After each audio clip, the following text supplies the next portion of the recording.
Dobry, szczęść Boże. Dzisiaj jest 2 April 2025, 2025.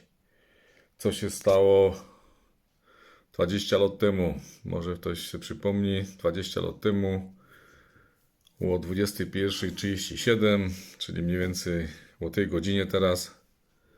Mówię prawie 10. Umarł papst Johannes Paul II. Johannes Paul, nie? No, Jan Paweł II. No, to już 20 lat. Pamiętam to jak dziś. Siedziałem przed telewizorem.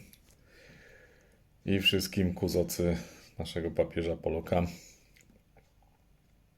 I no tak do przypomnienia pozdrowiam i życzę miłego wieczoru i jutrzejszej środy. No, pozdrawiam, cześć.